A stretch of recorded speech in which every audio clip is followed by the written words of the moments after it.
Hello everyone, we've just finished editing the preview and that should be online, go check that out if you haven't. Today is Inside the Tape Day. I'm trackside in Val Di Sole for the 4th round of the 2024 World Cup. The sun is out, thank God, because it rained really heavy last night, and this track, we thought it was going to be absolutely insane.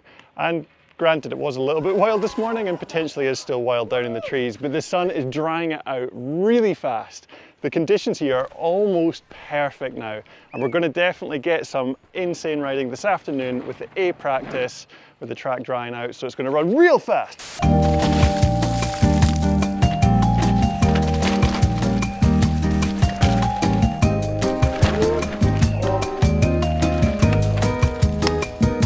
So what I'd like to do is we're going to pretty much run down the track. Oh, gnarly line. Oh, and show you some interesting features as we go down, because we're going to ghost a section with a new line and see who is riding it the fastest. It's going to be really cool. We're teasing it right now. Oh, who's going to win? Oh, you'll have to wait till later. So let's run down the track, see what's interesting, pretty much all of it, and see if we can get to the ghosting section before we run out of time, because we're running out of time because I took too long this morning. Let's go, let's go, let's go, let's go, let's go, let's go.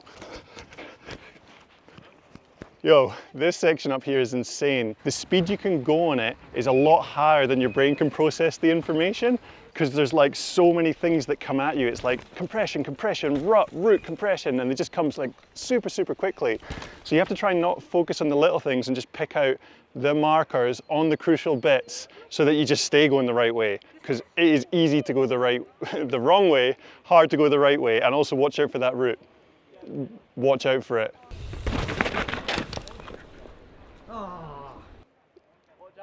Definitely watch out for it. He just did a thing. We missed it, but wow. Next bit. Quick, Ben. It's not third person. The cameraman is also called Ben. Quick. The bends. Go. Oh. This bit is really tricky. What happened is most people start on the outsides and then the holes develop, and then people start trying to find lines on the inside. So a lot of people are saying the track's quite soft this year, whether it's the rain or they fixed the track prior to the race, but there's big holes and everyone's bench pressing in the turns and people are already doing inside lines. But this gap onto the high looks pretty crucial, but it's so hard to do. To be able to line it up, straighten up and pull and then land ready for the next turn.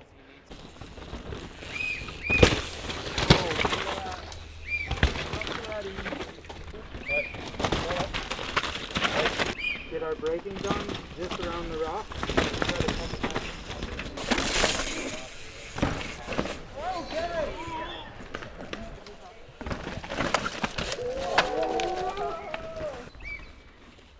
Oh my God! Okay.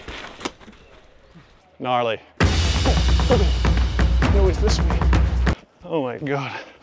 Look at the state of this. So the track here is actually super wide. And what probably used to be like a nice big bike park barn where you can kind of go where you want, you're now limited to this narrow, little tire width line, because it's just chewing out, cutting up. I mean, look at the holes in there already. They're like, I mean, that's up to like my forearm. I wonder if I can get my arm in. Should I try and get my arm in? Yeah, Liza. Look. Okay, it's not a forearm, but it's definitely a hand.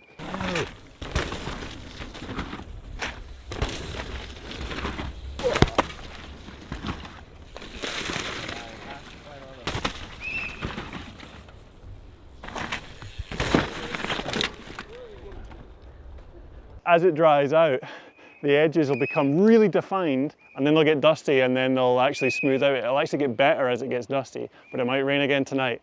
So the line we're going to do is just down here. I'm hoping people are doing it. Let's go. Okay, it's changed. So this is the bit where there was a new cool line opened up that we saw when we were doing track walk, and what's happened is currently the main line is worn in a rut, which is now going to make that new line a bit more difficult. People are still trying it, it's still worth ghosting, and I'll be interested to see if anyone can make it work. Let's have a look from the rider's perspective. So in the background, you'll notice they are circled in white. That is Giraffe Row McGhosty. That is me filming. That is the angle I'm filming from. So riders are going to come in from this angle, and the main line they'll be doing is this blue line. But if you look closely, you'll notice there's a small wiggle. There could have been a straight line there, but they are having to wiggle. So what some riders will do is at that little step, they will pull, gap, into the rut and just straighten things out. Just allows them to go a bit faster, and turning is just not what you want to do if you want to go fast. And we see here Mr. Amory Pierron, he does this. He gaps, lands in the rut. There's a little bit of a wiggle left, but that was clean and that was fast. And if we follow him down into this next section, notice he goes to the right of the 2 crash pads, and that is the main line into the next bit. But we'll come back up here and we'll look at the red line, which is the optional high setup. I'm calling this the high setup line, and it allows you to do some different things into the next section. Let's go to Mr. Richard Rood Jr. fresh out from the enduro races on his prototype Yeti. He goes high up above the stumps, joins back up with that blue line, but he then goes inside. He goes in between these 2 red crash pads. This is the new line that people are trying. So let's give you a bit of clearer context. Richie was on this high line, and then he went through those 2 crash pads, and that'll lead you down into that next right-hander. There is an option to do the high setup and then go down the right-hand side where Amory did. This is the original line into that next corner. The blue line, that's the one Amory was on, goes round into the next turn. There is an option to cut in early off of that main line and also do that inside that Richie was doing. So those are the main options here, but let me draw your attention to something in particular. Get rid of the lines, zoom in, look at the shadows. It is impossible to see what you need to aim for. So going onto that inside line, it's very hard to commit to.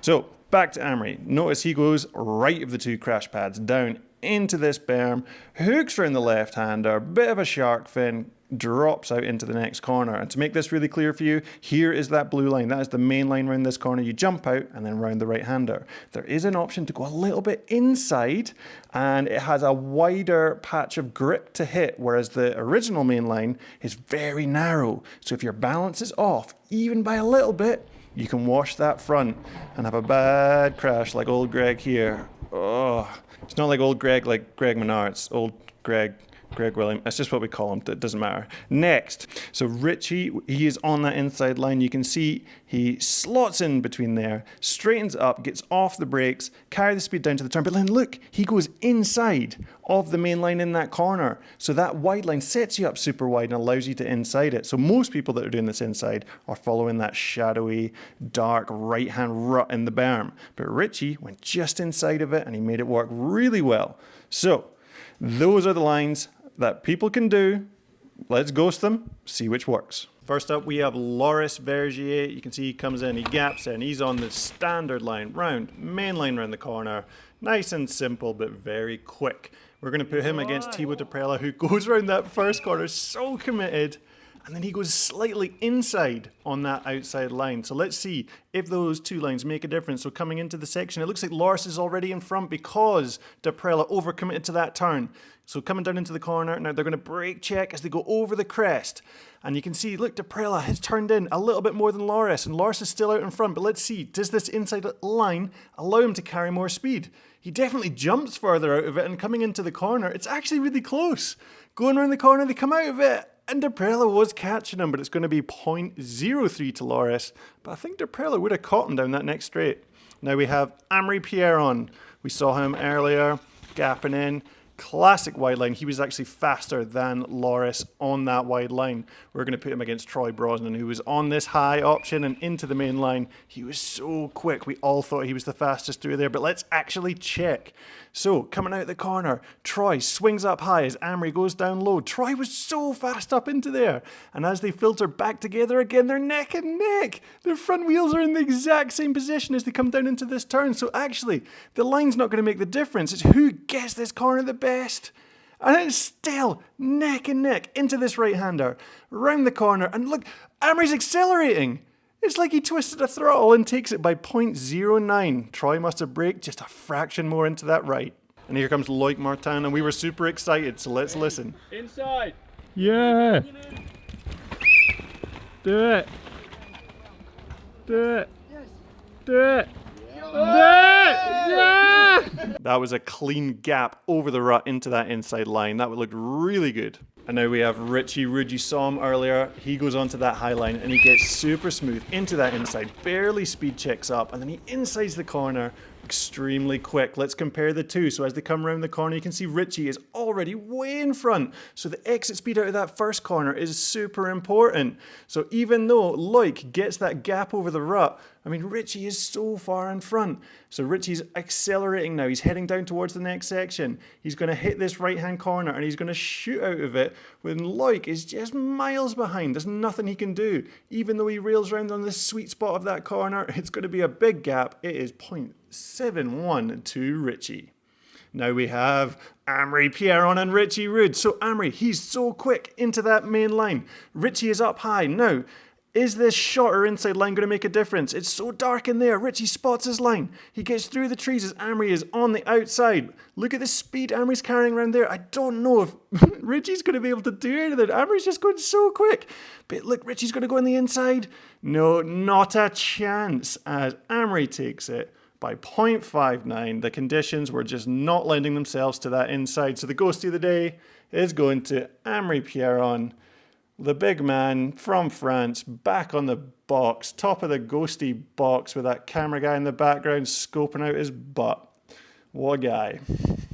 And that is it for Inside the Tape today. I cannot believe that Amaury Pierron won the ghosting section. It's unbelievable. There's Turbo. He's one of our guys. We like Turbo. He's a boy. No idea where he comes from. Yeah, so go watch the preview run, which we filmed yesterday, and stay tuned for Story of the Race. It's going to be a heck of a race, and don't forget you can watch the juniors live on YouTube for free, so go check that out as well. Wow, this track is absolutely gnarly. I'm kind of glad I'm not riding. Away we go.